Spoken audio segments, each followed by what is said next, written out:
O positivismo não é o fenômeno caricato que muitas vezes a gente escuta de modo simplista na graduação. Então, o positivismo ele é uma coisa refinada, ele é uma coisa sofisticada, ele foi inúmeros autores brilhantes das principais universidades, eles foram, de um certo modo, desenvolvendo o positivismo e respondendo a críticas, tá legal? Eu vou passar daqui a pouco uma série de autores para vocês, que vocês vão ver, puxa, eu sempre ouvi falar de positivismo e nunca ouvi falar nem da metade desses autores. Nós tivemos, de fato, uma versão do positivismo que seguia nessa linha.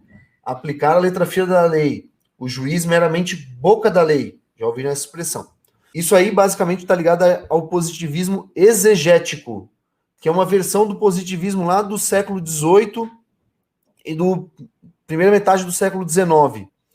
Depois, você tem uma resposta a esse positivismo que já é bem mais sofisticada, que vem basicamente com Kelsen e Hart. E Hart, gente, é um autor que vocês precisam conhecer. E basicamente, o que vai acontecer nessa segunda fase do positivismo?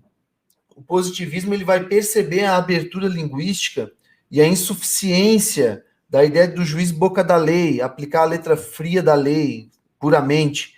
Por quê? Porque vai perceber a complexidade do fenômeno linguístico. E daí ele vai... O que essa segunda versão vai dizer? Vai dizer que você vai ter casos simples, casos fáceis, em que o juiz, e daí ele vai ter quase aquela mesma visão do positivismo exegético, o juiz aplica a letra da lei, mas ele vai reconhecer que, em razão da complexidade do fenômeno linguístico, você vai ter casos complexos. Então, os autores desse positivismo, dessa segunda fase do positivismo, e veja, para você perceber que não é a mesma coisa, e quando os professores fazem uma salada no positivismo, que eles falam que tudo é... Eles falam assim, positivismo é aplicar a letra fria da lei, e daí eles citam em seguida o Kelsen e o Hart, em geral o Kelsen, mas aqui no Brasil, porque Kelsen foi mais influente na Europa continental. Se você for no mundo anglo-saxão, o principal autor do século passado é o Hart. Então, eles fazem uma salada que não tem nada a ver. Porque, veja, quando o Hart escreve o livro dele é uma crítica àquele primeiro positivismo dentro do mundo de fala inglesa. Então, ele está criticando, por exemplo, Bentham e o John Austin. O Hart está basicamente respondendo a essa versão.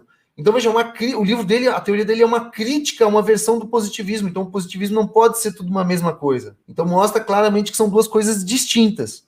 Tá legal? Então, não dá para fazer essa salada.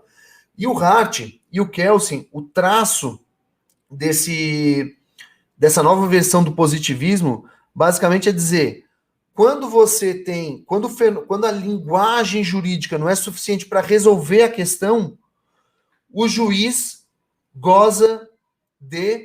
ele vai poder atuar com discricionariedade. Esse é o ponto para você entender o pós-positivismo. Então, basicamente, essa segunda versão do positivismo vai dizer, existem casos fáceis em que o juiz aplica a lei.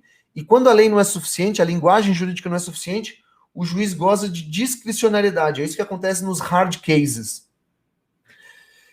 Então perceba que não tem nada a ver com aplicar a letra fria da lei, porque eles, pelo contrário, eles já têm essa visão da discricionariedade judicial, que é um fenômeno que vai ser ressuscitado e revigorado no neoconstitucionalismo.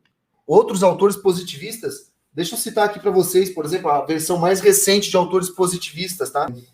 De uma terceira fase, tá? Pós-Kelsen e Hart. Primeiro, Jeremy Waldron.